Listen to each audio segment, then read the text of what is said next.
Good morning, students. Today we will discuss about application of derivative, as we have completed in our last class the exercise number 5. That means derivative we already completed. So some portion of continuity left. So that is we will discuss later on. But first we'll start about application of derivative. Okay. So let's see exercise number chapter number 6, application of derivative.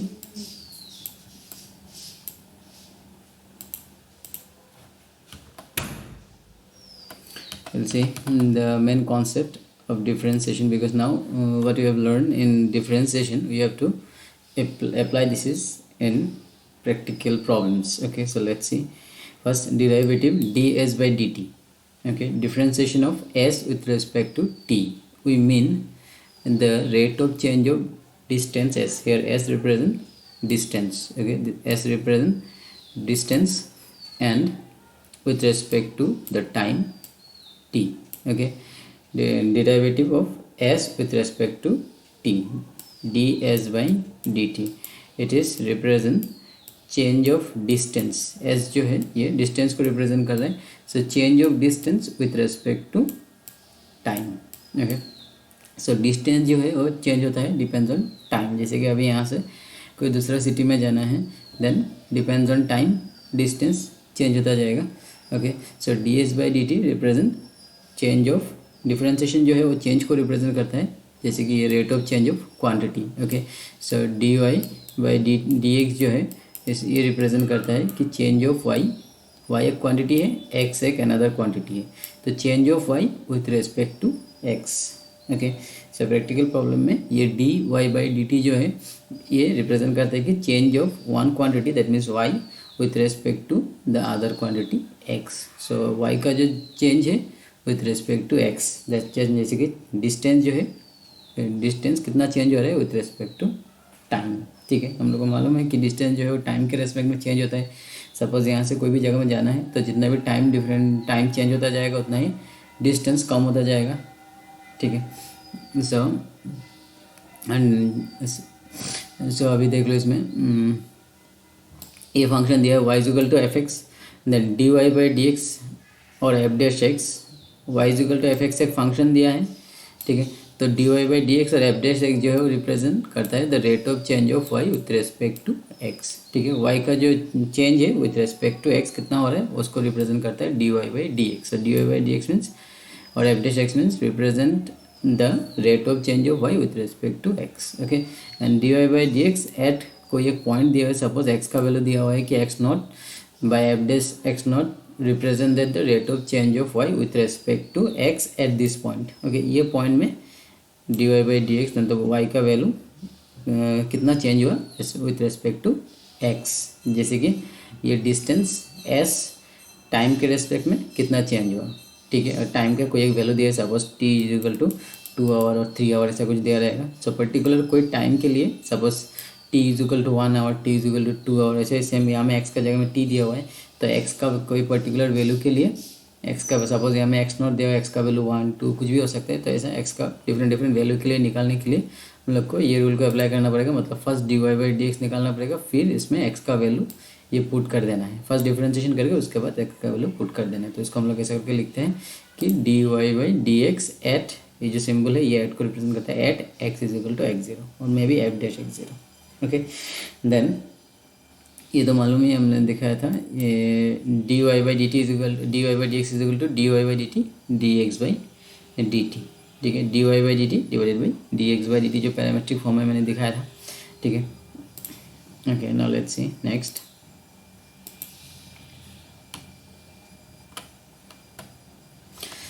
Okay sir, अभी और एक चीज़ देख लो इसमें, जब भी हम लोग problem solve करेंगे उसमें और एक चीज़ भी चाहिए हम लोग को. ये जो नोट दिया हुआ है इसमें देखो, d Y by D x जो है is positive if y increase as x increase.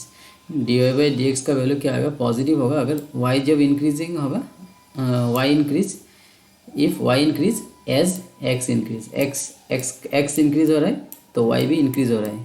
ठीक है, तो हम लोग उसको बोलते हैं पॉजिटिव. मतलब d Y by D x का वैल्यू पॉजिटिव, मतलब ये चेंज जो हो रहा है वाई का जो चेंज हो रहा है with respect with respect to x, उसको हम लोग पॉजिटिव में लेंगे, बिकॉज एक्स इंक्रीज जितना ही हो रहा है वाई भी उतना ही इंक्रीज हो रहा है, y increase as x increase, okay, and is negative if y decrease as x increase, क्योंकि एक्स जैसे कि अभी मैं एक्स वाई करने से थोड़ा समझने में प्रॉब्लम हो सकता है, सही है, D S by D T ले लो, मतलब डिस्टेंस चेंज हो रहा है विथ रेस्पेक्ट टू टाइम, मतलब टाइम जितना ही इंक्रीज हो रहा है डिस्टेंस भी उतना ही इंक्रीज हो रहा है। सपोज़ यहाँ से, सपोज़ ये जो प्लेस है, सपोज़ दिल्ली से हम लोग को दूसरा कोई जगह में जाना है, सपोज दिल्ली से कोलकाता जाना है, तो दिल्ली से स्टार्ट किया, तो अभी जितना ही टाइम इंक्रीज़ होता जाएगा तो हम लोग का जो कार है वो चलता जाएगा आगे, तो वो दिल्ली से उतना ही डिस्टेंस होता जाएगा, जितना दूर जितना टाइम बढ़ता जाएगा उतना ही, दिल्ली से हम लोग स्टार्ट किया था कार को, तो ये जब जाता रहेगा कोलकाता की तरफ, तो जितना टाइम इंक्रीज होता जाएगा, ये जो कार है ये दिल्ली से उतना ही दूर चला जाएगा, ठीक है। तो इस टाइप का चेंज को हम लोग बोलते हैं पॉजिटिव।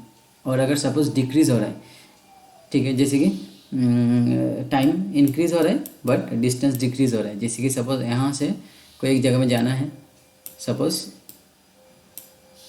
बोकाजन से दीमापुर में जाना है, ठीक है, तो हम लोग यहाँ से स्टार्ट करेंगे कार, तो जितना ही टाइम जाएगा दीमापुर से उसका डिस्टेंस कितना हो जाएगा, कम होता जाएगा, बिकॉज ये उसका नज़दीक चला जाएगा, तो टाइम इंक्रीज़ हो रहा है बट डिस्टेंस घट रहा है, ठीक है। सो उस टाइम में जो एक्स इंक्रीज़ हो रहा है बट वाई क्या हो रहा है, डिक्रीज़ हो रहा है, तो उस टाइम में जो हम लोग ये जो इंक्रीमेंट है, मतलब ये जो चेंज है, सॉरी इंक्रीमेंट नहीं, इसका ये जो चेंज है D Y by D x, इसका वैल्यू निगेटिव में देना पड़ेगा, क्योंकि ये चेंज तो हो रहा है बट ये डिक्रीज़ हो रहा है, वाई का वैल्यू कंपेरिजन एक्स डिक्रीज़ हो रहा है, एक्स इंक्रीज़ हो रहा है बट वाई का वैल्यू डिक्रीज़ हो रहा है। सो अगर एक्स इंक्रीज़ हो रहा है और वाई डिक्रीज़ हो रहा है, तो D Y by D x का वैल्यू निगेटिव में आएगा, और अगर एक्स इंक्रीज़ हो रहा है वाई भी इंक्रीज़ हो रहा है, दोनों ही एक साथ इंक्रीज़ हो रहा है, तो D Y by D x का वैल्यू पॉजिटिव में आएगा, ठीक है। तो देख लेना d Y by D x जो है ये रिप्रेजेंट कर रहा है कि change of Y with respect to x, ठीक है, और ये चेंज जो है ये y का change with respect to x हो रहा है, ठीक है। तो x कभी भी डिक्रीज नहीं होगा, बिकॉज x तो टाइम को, सपोज ये जो मैंने अभी लिखा था D S by D T, time कैसे डिक्रीज होगा, टाइम तो डिक्रीज नहीं हो सकता है, ये तो टाइम है ना, टाइम तो इंक्रीज होता जाएगा, तो ये x का वैल्यू जो है वो इंक्रीज, दोनों में केस में इंक्रीजिंग है, और y का देखो y इंक्रीज होने से पॉजिटिव आएगा, और y अगर डिक्रीजिंग हो रहा है, y अगर डिक्रीज हो रहा है तो D Y by D x का वैल्यू निगेटिव आएगा। जैसे कि सपोज मैं एक चीज़ बोल रहा हूँ कि इसमें देखो D A by D T, D A by d are suppose, ठीक है, एक सर्कल है जिसका एरिया को हम लोग ए से रिप्रेजेंट कर रहे हैं, ठीक है, एरिया को ए से रिप्रेजेंट करते हैं, और इसका जो रेडियस है उसको हम लोग क्या रिप्रेजेंट कर रहे हैं, आर से, ठीक है।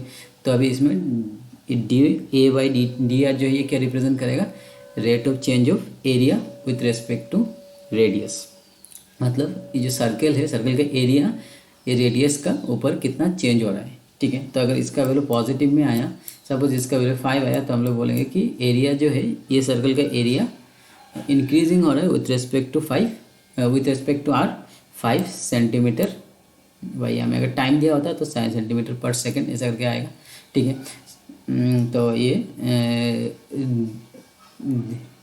एरिया के यूनिट है स्क्वायर और रेडियस के यूनिट सब सेंटीमीटर, तो ये कैंसिल करके एक दूसरे को, लेकिन फिर भी ऐसा करके लिख सकते हैं कि rate of change of area with respect to radius is 5 centimetre square per second, that means area जो है वो इंक्रीज हो रहा है with respect to radius, okay. जब रेडियस बढ़ रहा है तो एरिया भी इंक्रीज हो रहा है 5 सेंटीमीटर स्क्वायर पर सेकेंड। लेकिन अगर यहाँ में माइनस दे रहा है, सपोज यहाँ में माइनस दिया है, तो ये सोचना पड़ेगा कि एरिया जो है वो डिक्रीज हो रहा है विथ रेस्पेक्ट टू रेडियस, मतलब रेडियस इंक्रीज हो रहा है बट एरिया जो है वो डिक्रीज हो रहा है, ये माइनस जो है ये माइनस डिक्रीज को रिप्रेजेंट करता है, ठीक है। तो सपोज हम लोग कोई भी प्रॉब्लम सॉल्व किया और उसमें से ये आ गया कि सपोज हम लोग कोई भी प्रॉब्लम सॉल्व किया और इससे ऐसा आ गया कि डी ये कुछ वॉल्यूम है, suppose d v with respect to t time, okay, d v by D t, मतलब सपोज कोई एक चीज़ है जिसका volume with respect to time change हो रहा है, तो इसका वैल्यू सपोज हम लोग को यहाँ में आ गया -3 सेंटीमीटर क्यूब, क्योंकि वॉल्यूम का यूनिट होता है क्यूब में, centimetre cube per t time के लिए सेकेंड आता है, ठीक है। तो change of volume with respect to time is equal to -3 centimetre cube per second, okay. So इसमें समझना पड़ेगा कि ये माइनस जो दिया हुआ है मतलब ये डिक्रीजिंग को रिप्रेजेंट कर रहा है, मतलब change of volume with respect to time decrease हो रहा है, तो जितना है टाइम इंक्रीजिंग, टाइम तो डिक्रीज, ये डिक्रीज नहीं होगा, ये तो इंक्रीजिंग हो रहा है, बट टाइम इंक्रीज हो रहा है, बट वॉल्यूम क्या हो रहा है, डिक्रीजिंग हो रहा है। कितना हो रहा है पर सेकेंड में, -3 सेंटीमीटर क्यूब।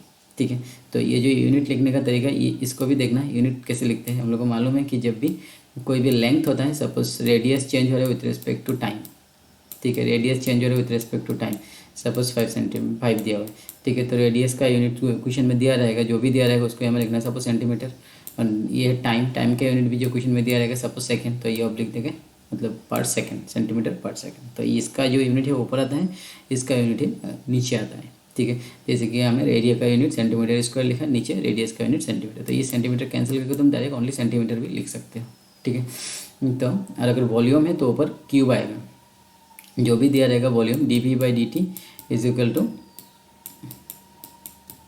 सपोज दिया है 2, तो इसमें वॉल्यूम जो है वो मीटर में है। सपोज अगर मीटर में है तो यहाँ में देना पड़ेगा मीटर क्यूब, ये तो मिला हुआ है फिजिक्स में, मीटर क्यूब वॉल्यूम का यूनिट जो क्यूब में होता है, और डिवाइडेड बाई क्या आएगा, ये टाइम जो भी है, सपोज सेकंड में दिया है तो सेकंड आएगा। ठीक है, तो जब भी ऐसे मीटर पर सेकंड दिया रहेगा मतलब ये इसको रिप्रेजेंट कर रहे हैं, मतलब ये जो है ये इंक्रीज या डिक्रीजिंग को रिप्रेजेंट कर रहे हैं। सपोज ऐसा लिख दे कि volume 2 centimetre cube per second, भी नहीं लिखा, suppose volume 2 centimetre cube per second लिखा हुआ है, तो अब समझना पड़ेगा कि ये जो है ये dV/dt का बात कर रहे हैं। dV/dt मतलब वॉल्यूम जो है, वॉल्यूम कितना चेंज हो रहा है, centimetre 2 metre cube per second में चेंज हो रहा है। दैट मीन्स सेकंड जब भी दिया रहेगा मतलब with respect to time change हो रहा है, तो मतलब ये किसका वैल्यू दिया हुआ है, dV/dt। समझ में आया कि नहीं। जब भी कुछ भी दिया रहेगा, सपोज एरिया दिया है 2 सेंटीमीटर स्क्वायर पर सेकेंड।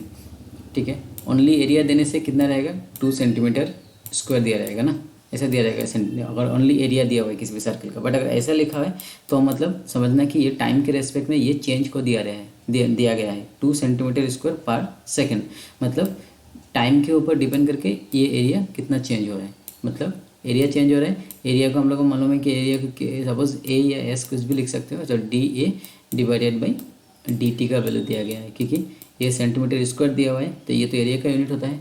और ऐसे भी बोल देगा हमें एरिया होने से, तो ये सेंटीमीटर स्क्वायर, तो ये एरिया का है, और ये सेकंड ये टाइम का है, तो ये dA/dt का वैल्यू दिया हुआ है। और अगर ओनली एरिया दिया रहेगा तो ऐसा दिया रहेगा 3 सेंटीमीटर स्क्वायर 4 सेंटीमीटर स्क्वायर, ऐसा करके एरिया देगा, बट पर सेकंड नहीं देगा। पर सेकंड मतलब दिया है तो समझना ये ऐसा इंक्रीजिंग या डिक्रीजिंग को रिप्रेजेंट कर रहा है विथ रिस्पेक्ट टू टाइम। ठीक है, मतलब चेंज को, एरिया का चेंज को रिप्रेजेंट कर रहा है। ठीक है, ओनली अगर एरिया दिया है तो मतलब एरिया का फिक्स वैल्यू दिया गया है 3 सेंटीमीटर स्क्वायर, बट अगर सेंटीमीटर स्क्वायर पर सेकेंड दिया गया है तो मतलब ये एरिया का चेंज को रिप्रेजेंट करता है, मतलब ये dA/dt। ठीक है, बाय रेडियस के लिए दिया गया है चेंज, तो dR/dt ऐसा करके इसका वैल्यू दिया गया है। तो क्वेश्चन पढ़ने से समझना पड़ेगा, डिपेंड्स ऑन द क्वेश्चन की क्या दिया गया है। जैसे कि ये क्वेश्चन देखो, यहाँ में दिया है 2 centimetre wide of y is increasing with respect eight the rate of 2 centimetre पर मिनट। ठीक है, तो ये इंक्रीजिंग दिया गया है, मतलब ये डिफरेंशिएशन y का डिफरेंशिएशन की बात कर रहा है, मतलब dy/, और ये मिनट दिया गया है मतलब नीचे टाइम है, तो dy/t। यहाँ से समझ में आ जाएगा कि अगर मिनट दिया गया तो मतलब नीचे टाइम आएगा।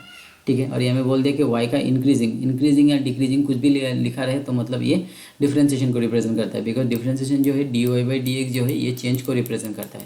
ठीक है, ये dy/dt रिप्रेजेंट करता है rate of change of y with respect to x, मतलब ये y का increasing with respect to x भी रिप्रेजेंट करेगा और डिक्रीजिंग को भी रिप्रेजेंट करेगा। डिक्रीजिंग कब, जब यहाँ इसका वैल्यू माइनस में आएगा तो डिक्रीजिंग को रिप्रेजेंट करेगा, अगर इसका वैल्यू प्लस में आया तो ये इंक्रीजिंग को रिप्रेजेंट करेगा। तो अगर ऐसा लिखा है कि y is increasing with respect to at the rate of 2 centimetre per second, मतलब समझना पड़ेगा कि ये जो 2 सेंटीमीटर पर मिनट दिया हुआ है ये किसका वैल्यू दिया हुआ है, dy/dt का। ये देखो dy/dt का वैल्यू दिया गया है। ठीक है, और एक चीज़ देख लो, ये दिया है, ये लिखा है कि length of x of a rectangle decreasing eight the rate of 3 centimetre per second, तो ये एक्स जो है वो डिक्रीजिंग हो रहा है, तो मतलब ये भी डिफरेंशिएशन है, dx/ किसके रेस्पेक्ट में डिक्रीजिंग हो रहा है, विथ रिस्पेक्ट टू ये मिनट दिया गया मतलब time. So dx/dt is equal to कितना होगा, ये दिया है 3 सेंटीमीटर पर मिनट। ठीक है, बट देखना एज यहाँ में डिक्रीजिंग दिया गया है, यहाँ में माइनस नहीं लिखा 3 के आगे, बट एज डिक्रीजिंग दिया गया है तो तुमको यहाँ में डायरेक्ट माइनस लगाना पड़ेगा, क्योंकि ये डिक्रीजिंग जो है, ये डिक्रीजिंग वर्ड अगर लिख दिया तो ये माइनस को रिप्रेजेंट करेगा। ठीक है, तो यहाँ में माइनस नहीं देके डायरेक्ट बोल सकते हैं कि एक्स का जो लेंथ है वो डिक्रीजिंग हो रहा है विथ रिस्पेक्ट टू टाइम, अगर डिक्रीजिंग बोल दिया तो मतलब लिखना पड़ेगा कि d x by D t is equal to -3 centimetre per second. अगर इंक्रीजिंग लिख दिया तो प्लस, देखो ये D Y by D t is equal to plus लिखा है और d x by D t is equal to minus में लिखा है। ठीक है, तो जब भी ऐसे इंक्रीजिंग व डिक्रीजिंग टर्म दिखाई दे तो मतलब ये डिफरेंशिएशन को रिप्रेजेंट कर रहा है। तो आइदर ये टर्म दिया रहेगा क्वेश्चन में, तब मालूम पड़ेगा कि ये D Y by D x को रिप्रेजेंट कर रहा है। मतलब बहुत लोग सोच सकते हैं कि हमें जो 3 सेंटीमीटर पर मिनट दिया है तो एक्स का वैल्यू 3 सेंटीमीटर पर मिनट, ऐसा तो नहीं हो सकता बिकॉज एक्स तो एक लेंथ है ना, एक्स एक लेंथ है रेक्टेंगल का। तो इसका एक्स का अगर वैल्यू दिया है तो ये साथ में ये जो मिनट दिया है ये नहीं देगा, क्योंकि आपके पास फिक्स्ड वैल्यू है। सपोज ऐसा दिया रहेगा 3 सेंटीमीटर, ऐसा दिया रहेगा एक्स का वैल्यू देने से, बिकॉज लेंथ जो है अगर ओनली लेंथ दिया है तो ऐसा दिया रहेगा। बट अगर पर सेंटीमीटर ऐसा लगा दिया, ठीक है, अगर ये डिक्रीजिंग इंक्रीजिंग दिया नहीं है तो कैसे समझ में आएगा कि ये डिफरेंशिएशन का वैल्यू दिया है। तो देखना पड़ेगा ये यूनिट में देखो सेंटीमीटर पर मिनट दिया रहेगा, सेंटीमीटर पर सेकेंड या मिनट कुछ भी दिया रहेगा, तब समझना कि ये डिफरेंशिएशन का बात कर रहा है। ठीक है, तो ये जो है ये है ये breadth by wide and with respect to time. ठीक है, ये जो है 3 सेंटीमीटर पर मिनट लेंथ का बात कर रहा है। तो ये d x by D T is equal to as decreasing बोला तो -3 सेंटीमीटर पर मिनट। ठीक है, तो जब भी ऐसे डिक्रीजिंग लगेगा तो इसमें माइनस लगाना पड़ेगा। ठीक है, और ये सेंटीमीटर पर मिनट दिया है मतलब समझना पड़ेगा कि ये डिफरेंशिएशन का बात कर रहा है विथ रेस्पेक्ट टू मिनट बोला है तो मतलब टाइम। ठीक है, तो ये जो ऑब्लिक देके जो देते हैं ये मतलब ये वाला क्वांटिटी का ये वाला क्वांटिटी यहाँ से मालूम पड़ जाता है कि हमें अगर मिनट दिया है तो मतलब समझ लेना कि ये टाइम का बात कर रहे हैं। ठीक है, जब भी हमें मिनट या सेकंड दिया रहे तो मतलब with respect to time differentiation होगा। ठीक है, एंड डिक्रीजिंग का मतलब माइनस, इंक्रीजिंग का मतलब प्लस। ठीक है, समझ में आया ना। तो मतलब इंक्रीजिंग डिक्रीजिंग जो भी है, जो भी दिया रहेगा वो डिफरेंशिएशन को ही रिप्रेजेंट करता है, लेकिन डिक्रीजिंग मतलब माइनस आएगा वैल्यू में, वैल्यू के जो भी वैल्यू दिया रहेगा उसके साथ माइनस आएगा, और अगर इंक्रीजिंग है तो जो भी वैल्यू दिया रहेगा उसके साथ प्लस में आएगा। ठीक है, और अगर ओनली लेंथ एक्स का वैल्यू दिया रहेगा कि what is the length of the rectangle, तो ऐसा दिया रहेगा। देखो यहाँ में दिया हुआ है x is equal to 10 centimetre, मतलब ये एक्स का वैल्यू दिया है, मतलब जो रेक्टेंगल है और रेक्टेंगल का जो लेंथ है वो क्या है 10 सेंटीमीटर है। ठीक है, और ये y इज इक्वल टू दिया है 6 सेंटीमीटर, मतलब उसका जो ब्रेथ है वो है लेंथ एंड ब्रेथ जो है ये y is equal to 6 centimetre, तो ये 6 सेंटीमीटर है। ठीक है, लेकिन ये जो है सेंटीमीटर पर, जैसे कि यहाँ में दिया सेंटीमीटर पर मिनट दे दिया तो मतलब ये इंक्रीजिंग को रिप्रेजेंट करता है। देखो यहाँ में ओनली सेंटीमीटर दिया गया है, x is equal to 10 centimetre, इसमें पर मिनट नहीं दिया गया, मतलब ये डिफरेंशिएशन का बात नहीं कर रहा है, ये फिक्स वैल्यू का बात कर रहा है कि लेंथ का कितना वैल्यू है और ये ब्रेथ का कितना वैल्यू है। ठीक है, जब भी ऐसा दिया रहेगा ऑब्लिक में तो समझना पड़ेगा कि ये डिफरेंशिएशन का बात कर रहा है, ये भी डिफरेंशिएशन का बात कर रहा है, इसका differentiation with respect to time, इसका differentiation with respect to time. ठीक है, तो ये सब बेसिक कॉन्सेप्ट है, तो इसे अच्छे से देखना। ठीक है ना, अदरवाइज ये चीज़ अगर समझ में नहीं आए तो अगर तुम प्रॉब्लम करने में प्रॉब्लम होगा, टफ होगा, क्योंकि बहुत लोग अगर ये चीज़ को लिख नहीं पाया तो प्रॉब्लम हो जाएगा। तो ऑलवेज ये यूनिट को देखना कि यूनिट क्या दिया हुआ है। अगर सेंटीमीटर पर मिनट है मतलब हम लोग को with respect to time differentiation करना है। ठीक है, समझ में आया ना। हाँ ठीक है, और ऐसे भी क्वेश्चन में बोल देता है जनरली किसका रेस्पेक्ट में इंक्रीजिंग हो रहा है, डिक्रीज हो रहा है, व किसका रेस्पेक्ट में हम लोग को डिफरेंशिएशन करना है। लेकिन अगर नहीं बोला तो ऑलवेज ये यूनिट को चेक करना कि यूनिट से मालूम पड़ जाएगा कि ये किसका रेस्पेक्ट में डिफरेंशिएशन हो रहा है, कि ये टाइम के रेस्पेक्ट में हो रहा है नहीं हो रहा है। अगर टाइम के रेस्पेक्ट में हो रहा है तो कोई टेंशन नहीं, टी आएगा differentiation with respect to t. But अगर टाइम के रेस्पेक्ट में नहीं है तो देखना पड़ेगा कि और क्या चीज़ दिया गया है उसमें, विथ रेस्पेक्ट टू रेडियस करना है ना क्या करना है, वो अकॉर्डिंग टू द क्वेश्चन करना पड़ेगा। Okay, so now let's see कुछ क्वेश्चंस देखते हैं। तो ये चीज़ बहुत इंपॉर्टेंट है देखना कि d Y by D x का वैल्यू पॉजिटिव मतलब y increasing with respect to x, और अगर निगेटिव आया तो मतलब वाई का वैल्यू जो है वो डिक्रीज हो रहा है विथ रेस्पेक्ट टू एक्स। ठीक है, तो अभी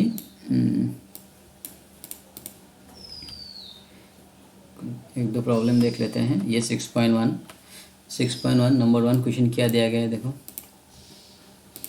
इसमें बोला है कि find the rate of change of area of a circle. तो ये चैप्टर से 6.1 या 6.2 में से एक फॉर्मा का क्वेश्चन आता है।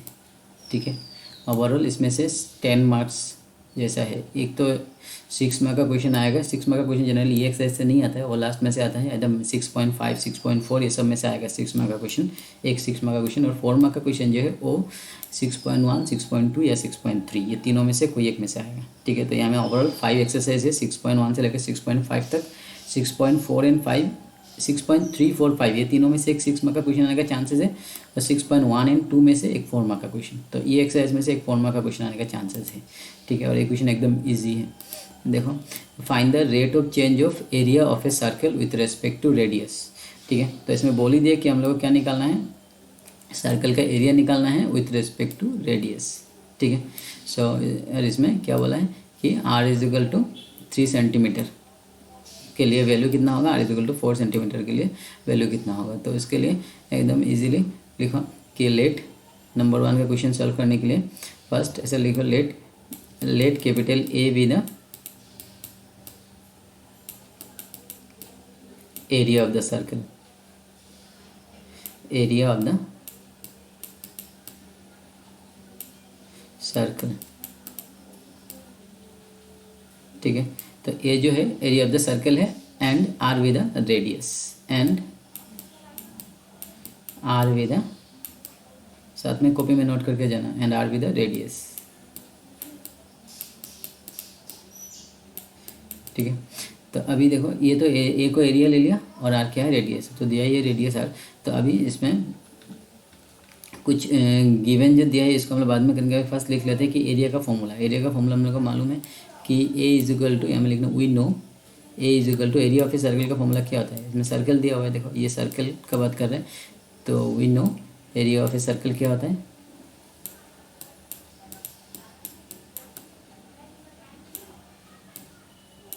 We know area of a circle a is equal to pi r square, ये होता है एरिया ऑफ ए सर्कल।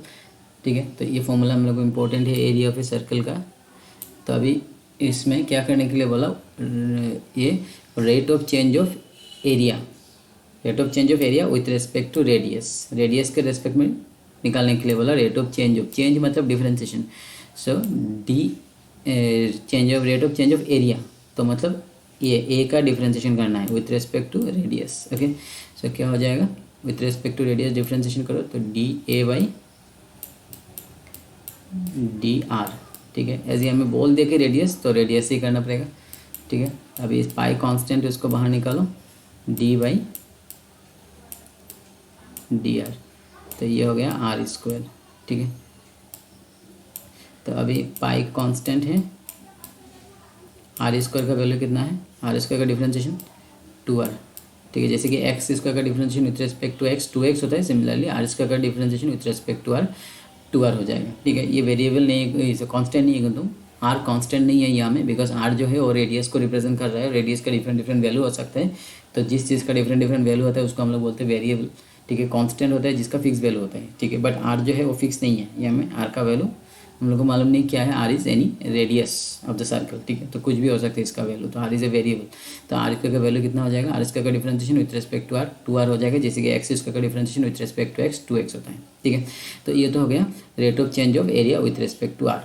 ठीक है, तो डिफरेंशिएशन तो हम लोग कर लिया, लेकिन अभी वैल्यू पुट करना है, इसमें दे दिया कुछ, देखो क्या दे दिया, नंबर ए में आर का वैल्यू 3 सेंटीमीटर, तो हम लोग को निकालना है कि डी क्वेश्चन नंबर ए इतना तक पहले करना होगा, उसके बाद ए लिख के रोमन नंबर सॉरी या में ए लिख दो, ए इज इक्वल टू, अभी इसका वैल्यू निकालने के लिए बोला at R is equal to A में, मतलब change of area with respect to radius at कितना, R is equal to 3 centimetre.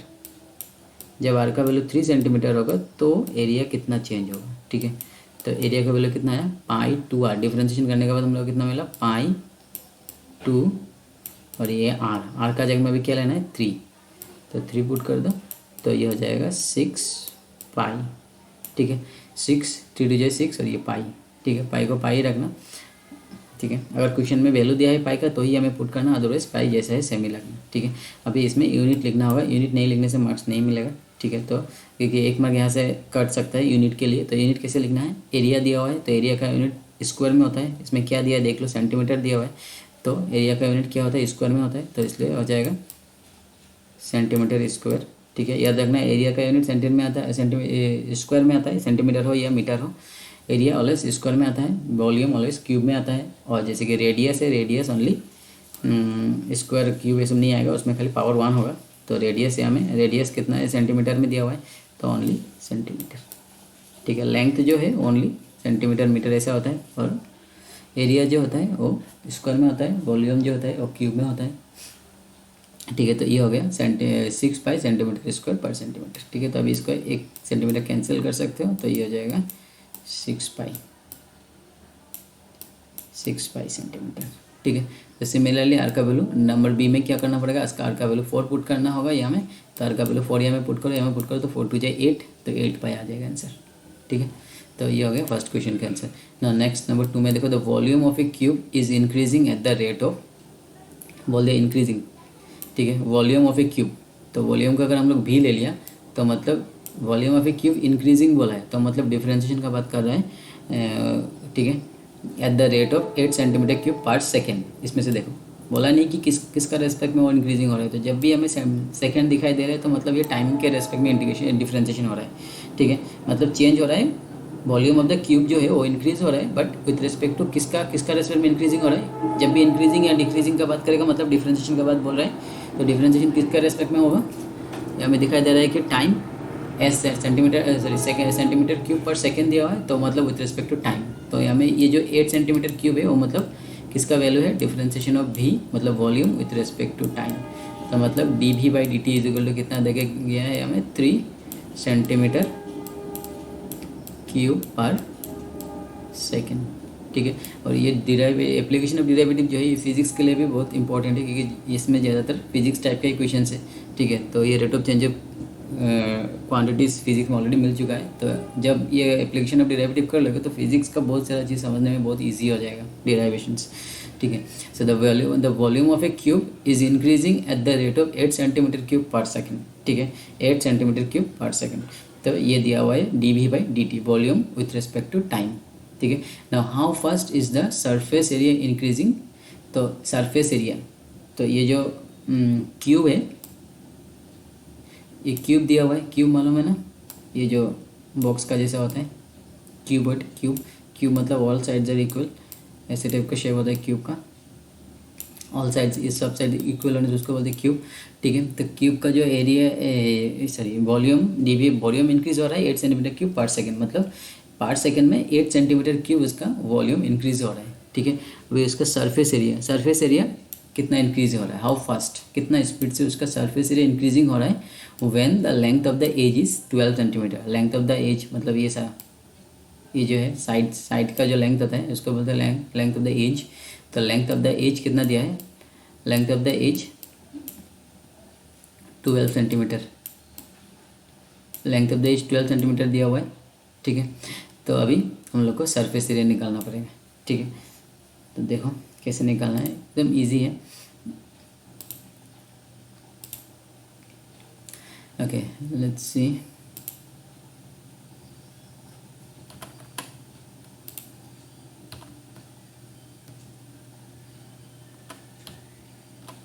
ये था क्वेश्चन।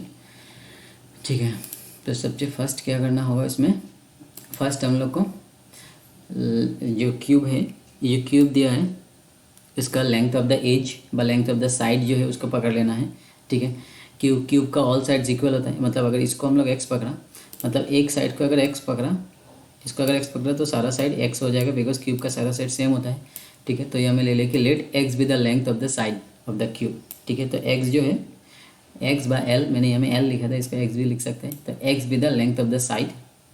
ठीक है, ये इसका जो साइड है, साइड का लेंथ को हम लोग एक्स पकड़ लिया, लेंथ को। ठीक है, इसका जो लेंथ है साइड का उसको एक्स पकड़ा, and v with the volume, और ये क्यूब है तो इसका लेंथ ब्रेथ सब सेम ही हो जाएगा, क्योंकि लेंथ ब्रेथ सेम होता है इसका। ठीक है, तो इसलिए खाली लेंथ लेने से हो जाएगा, ये ब्रेथ और लेंथ सेम ही होता है, क्योंकि ये इसका अगर एक साइड को देखेंगे तो ये एक हो जाएगा स्क्वायर हो जाएगा, स्क्वायर, और हम लोग को मालूम है कि स्क्वायर का जो लेंथ एंड ब्रेथ है सेम होता है, तो इसलिए खाली लेंथ को लेने से हो जाएगा, जो लेंथ होगा वही इसका ब्रेथ होगा।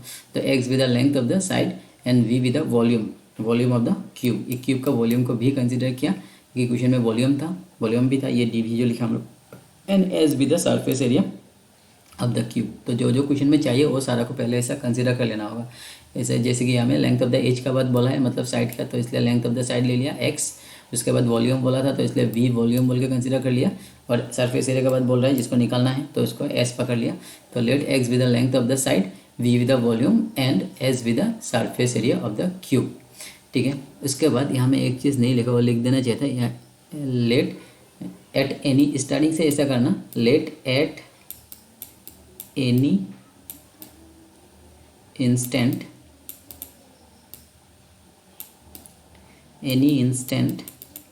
टाइम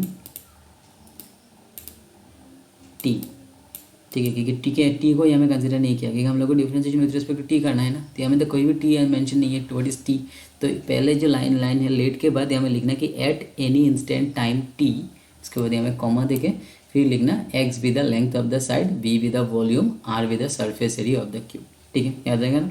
जब भी क्वेश्चन में टाइम दिया हुआ है, टाइम को रेस्पेक्ट में डिफरेंशिएशन करना है, तो ऑलवेज लिखना कि लेट एट एनी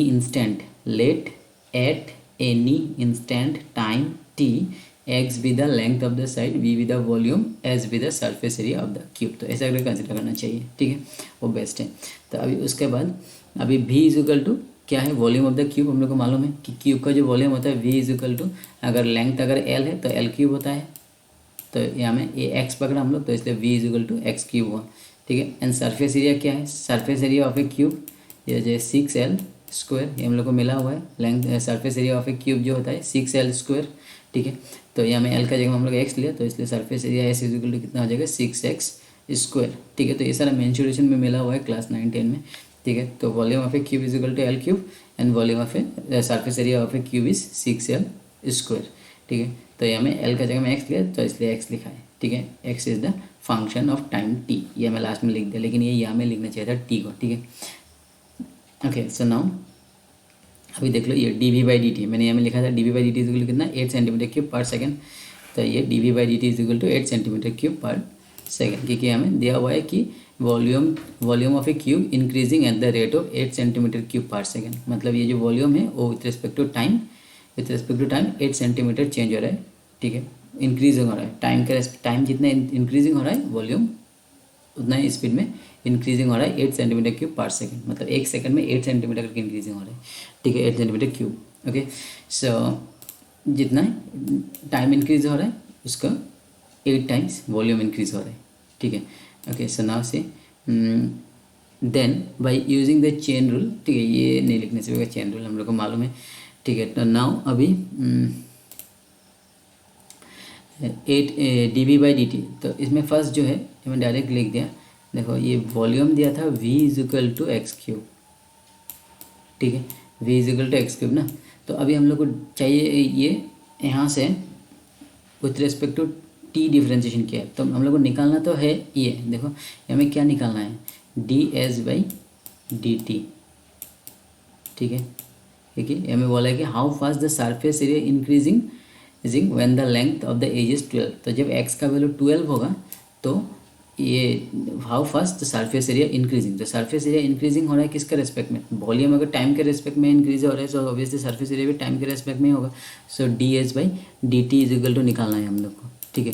तो ये क्वेश्चन ये कंसिडर करने के बाद हमें लिख लेना कि given that dv/dt is equal to ये दिया हुआ है and x is equal to कितना है, x इज इक्वल टू कितना दिया हुआ है, 12 सेंटीमीटर, ठीक है। इसको भी लिख लेना एंड किसको फाइंड करना वो भी लिख लेना। इसमें निकालना है कि surface area with respect to time कितना इंक्रीजिंग हो रहा है, तो ds/dt इज इक्वल टू कितना है, ठीक है, ये निकालने के लिए बोला। तो फर्स्ट इसको ये हम लोग को अभी वी नो बोल के लिखना, वी नो बोल के लिख के यहाँ में लिखना v is equal to x cube, ये मतलब वॉल्यूम ऑफ द क्यूब, ठीक है। तो अभी इसको यूज़ करना है dv/dt को, ठीक है। तो इसके लिए फर्स्ट हम लोग को इसका डिफ्रेंशिएशन करना हो with respect to t। So dv/dt, ठीक है, इज इक्वल टू कितना आ जाएगा, d/dt ऑफ एक्स क्यूब, ठीक है। तो अभी इसमें वेरिएबल डिफरेंस है, तो इसका डिफ्रेंशिएशन करना होगा।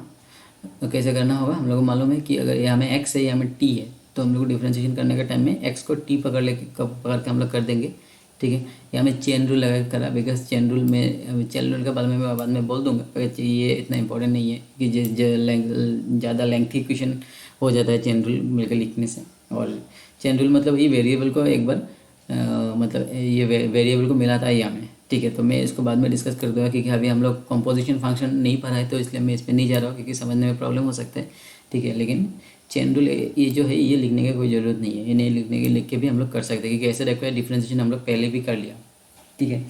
तो चेन रूल में डिस्कस करूँगा but after discussing about composition function, ठीक है। कंपोजिशन फंक्शन अभी तक डिस्कस नहीं किया, तो इसलिए मैं इसके बारे में डिस्कस नहीं किया था, ठीक है। बट ये यूज़ जनरली होता नहीं है, क्वेश्चन में अगर बोल दे कि चेन रूल यूज़ करो तो ही इसको करते हैं, अदरवाइज नहीं करना है, करके भी कोई उतना इंपॉर्टेंट नहीं है, ज़्यादा लेंथी हो जाता है, ठीक है। तो डायरेक्ट ही हम लोग कर सकते हैं। यहाँ में देखो, इसको टी पकड़ लो, तो टी क्यूब का डिफ्रेंशिएशन कितना होता है, dy/dt ऑफ टी क्यूब कितना आ जाएगा, 3t², ठीक है। जैसे कि dy/dt ऑफ एक्स क्यूब कितना होता है, 3x, एक्स का डिफरेंशिएशन, एक्स क्यूब का डिफरेंशिएशन कितना होता है, 3x²। बट यहाँ में वेरिएबल डिफरेंस है, तो हम लोग को विद रेस्पेक्ट टू टी करना है। जैसे कि हम लोग को y से y को डिफरेंशिएशन करने के लिए, अगर y को x से डिफरेंशिएशन करते हैं तो y को x पकड़ लेते हैं। सिमिलरली x को अगर t से डिफरेंशिएशन करना है तो ये x को t पकड़ लेना होगा, ठीक है। तो t पकड़ लो इसको, t क्यूब, तो dy/dt ऑफ टी क्यूब कितना आ जाएगा, 3t²। जैसे कि x क्यूब का डिफरेंशिएशन 3x² होता है, सिमिलरली टी क्यूब का डिफरेंशिएशन 3t², ठीक है। अभी t किसको पकड़ा, x को t पकड़ा था, तो जिसको हम लोग t पकड़ा उसको फिर से करना पड़ेगा इनर फंक्शन को, ठीक है। तो t को फिर से इसको फिर से कर दो, x को, जिसको t पकड़ा था उसको फिर से डिफरेंशिएशन करना है विथ रिस्पेक्ट टू t, ठीक है। तो x का differentiation with respect to t कितना आ जाएगा, dx/dt। जैसे कि y का differentiation with respect to x करने से dy/dx होता है, डिफरेंट वेरिएबल है, तो यहाँ में t एक वेरिएबल है, यहाँ में x एक वेरिएबल है, तो x को अगर t से डिफरेंशिएशन किया तो dx/dt आएगा। समझ में आया ना। तो x को t पकड़ो, टी क्यूब के लिए आएगा 3t², और इसको t पकड़ा तो इसलिए इसको फिर से करना होगा x को, तो x को t के रेस्पेक्ट में डिफरेंशिएशन करने से x का डिफरेंशिएशन हो जाएगा dx/dt, ओके। अभी लेफ्ट साइड में क्या है, dv/dt, ठीक है। देखो, तो अभी dv/dt का वैल्यू पुट करो, dv/dt का वैल्यू हम लोग के पास क्या है, ये क्वेश्चन में दिया हुआ है, देखो ये dv/dt का वैल्यू कितना है, 8 cm3/s। तो dv/dt का वैल्यू हम लोग यहाँ पुट कर देते हैं 8 cm3/s, ठीक है, 8। अभी 3t², और सॉरी मैंने यहाँ में लिखने का टाइम में t लिख दिया, ये तो x ही लिखना चाहिए था ना, इसको t कंसिडर किया था, बट लिखने का टाइम में तो x ही लिखना है ना, ठीक है। मैंने इसको बोला था कि t dy/dt of T cube 3t², but लिखने का टाइम में इसको तो x ही लिखना पड़ेगा, ठीक है। इसको जस्ट कंसिडर ही किया था हम लोग t, तो टी क्यूब का डिफरेंशिएशन 3t²। अभी एज इसको t पकड़ा तो इसको फिर से कर दिया, ठीक है। तो अभी देखो 3x² और ये dx/dt, ठीक है। तो अभी ये जो है x का वैल्यू भी हम लोग यहाँ में पुट कर सकते हैं। ये x का वैल्यू यहाँ में दिया हुआ है, x का वैल्यू कितना था 12, तो x का वैल्यू अगर यहाँ में 12 पुट कर दिया तो ये हो जाएगा 12² dx/dt, ठीक है। तो यही चीज़ को यहाँ में क्या हुआ है, देखो ये dv/dt का वैल्यू यहाँ में 8 पुट कर दिया, फिर ये 3x² dx/dt, ठीक है। तो ज़्यादा पागल हो जाएगा ऐसा इतना कुछ करने से, तो सिंपली तुम ऐसे, जब हम लोग पहले डिफरेंशिएशन किया ऐसा ही करना, with respect to t differentiation कर दिया इसको dv/dt, और यहाँ में x क्यूब का आ जाएगा 3x², फिर x को करने से with respect to T dx/dt आएगा। फिर यहाँ से ये जो dv/dt दिया हुआ था, ये जस्ट ये टर्म को वैल्यू निकालने के लिए दिया था, dx/dt का वैल्यू निकालने के लिए दिया था, ठीक है। तो अभी यहाँ से dx/dt का वैल्यू निकल जाएगा, तो इट इज इक्वल टू आ जाएगा कितना, ऊपर आ जाएगा 8, ठीक है, नीचे आ जाएगा 3, 12² इस कितना हो जाएगा 144, ठीक है। अदरवाइज ये वैल्यू, एक चीज़ देखो, ये वैल्यू को अभी पुट नहीं करने से बेटर है, इसको बाद में पुट करेंगे, क्योंकि हम लोग को जो निकालने के लिए बोला इसको x ही रखना अभी डिफरेंशिएशन, क्योंकि बाद में जाके हम लोग फिर से वैल्यू पुट करना पड़ेगा, तो अभी इसका x ही रख दो, बाद में जाके वैल्यू पुट करेगा, ठीक है। तो ये जो 3x² है इसको लेफ्ट साइड में लेके आओ, तो ये हो जाएगा 3x² is equal to dx/dt,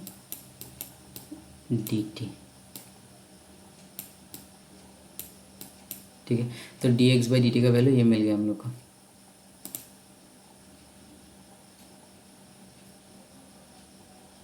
ठीक है। तो dx/dt का वैल्यू मिल गया 8/3x², इसमें देखो dx/dt का वैल्यू कितना मिला 8/3x², ओके। सो नाउ देख लो, बट हम लोग को चाहिए क्या था, हम लोग को चाहिए था ds/dt, हम लोग को चाहिए था कि ये जो सरफेस एरिया है वो कितना इंक्रीज़ हो रहा है ds/dt, ठीक है। तो हम लोग को मालूम है कि सरफेस एरिया का फॉर्मूला एस इजिकल टू अभी मैंने दिया था क्या था 6x², ठीक है। तो अभी इसको with respect to x differentiation कर दो, with respect to t, sorry with respect to t differentiation कर दो इसको।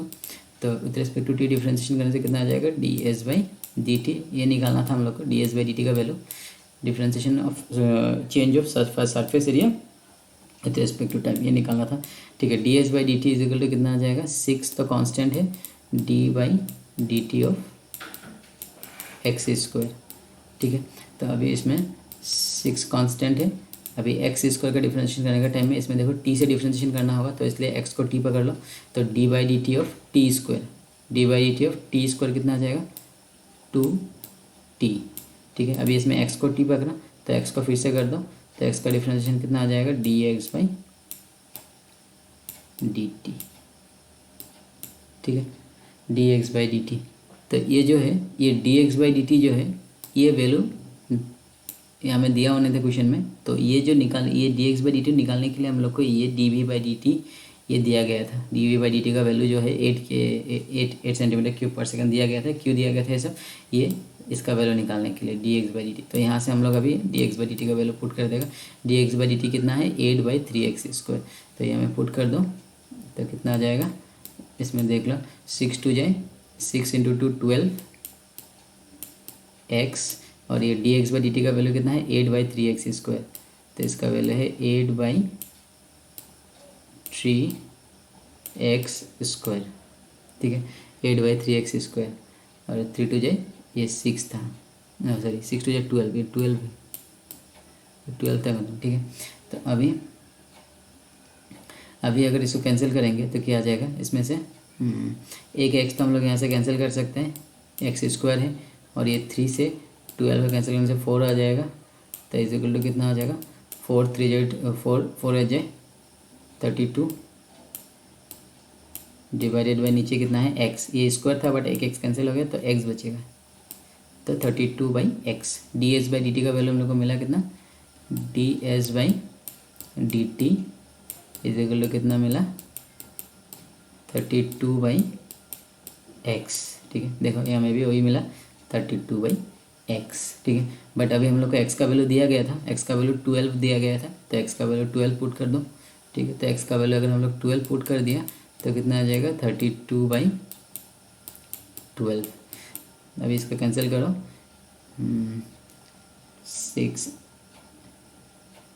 4 से कैंसिल कर सकते हो, 4 8 जाए 32 4 3 जाए 12, ठीक है। और यूनिट कैसे लिखना है, एज सरफेस एरिया है तो सेंटीमीटर, इसमें सेंटीमीटर दिया हुआ था, जितना भी टर्म सब सेंटीमीटर में दिया हुआ था, बट इसमें सरफेस एरिया है, ये सरफेस एरिया है, सरफेस एरिया ऑलवेज स्क्वायर में आएगा, तो सेंटीमीटर स्क्वायर पब्लिक नीचे कितना दिया है टाइम किस में था इसमें मिनट ना सेकेंड में था, तो इसलिए सेकेंड, ठीक है। That means rate of change of surface area with respect to time is 8/3 centimetre cube per second. That means जो सरफेस एरिया है with respect to time increase 8/3 centimetre per second, और ये इंक्रीजिंग हो रहा है because ये जो term है ये प्लस में आया, देखो इसके आगे प्लस है, तो प्लस में है मतलब ये जो सरफेस एरिया है वो इंक्रीजिंग हो रहा है। तो क्वेश्चन में दिया हुआ था कि how fast the surface area increasing, तो we can say that therefore the surface area increasing at the rate of 8/3 centimetre cube per second, ठीक है। तो यही हो जाएगा final result, that surface area increasing at the rate of 8/3 centimetre per second, ठीक है।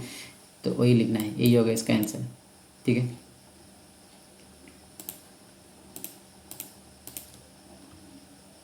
ये देखो if the length of the edge of the is 12, जब हम लोग x का वैल्यू 12 पुट कर दे तो surface area is increasing at the rate of 8/3 centimetre square per second, ठीक है।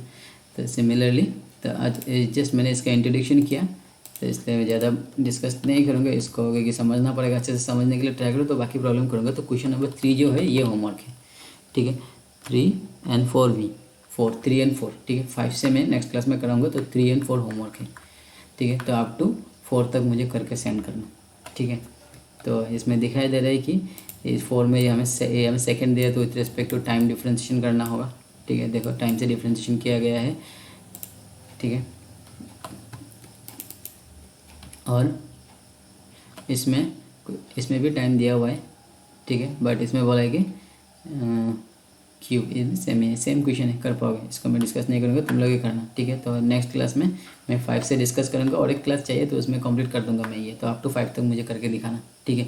तो ये सारा चीज़ वेरी इंपॉर्टेंट है तुम ये जितना करोगे उतना ज़्यादा फिजिक्स में भी हेल्प होगा, और ये सारा इंजीनियरिंग मेडिकल में भी होगा, ठीक है। तो टुडे आज मैं एक इंजीनियरिंग मेडिकल के कॉन्सेप्ट के ऊपर भी एक वीडियो देने वाला हूँ, उसको भी देखना। उसमें टोटल अबाउट JEE मेन का ऊपर डिटेल्स दिया रहेगा कि कैसा कितना क्वेश्चन आएगा, कितना में नेगेटिव मार्क होगा, कितना में नेगेटिव मार्क नहीं होगा, everything today I will give, okay.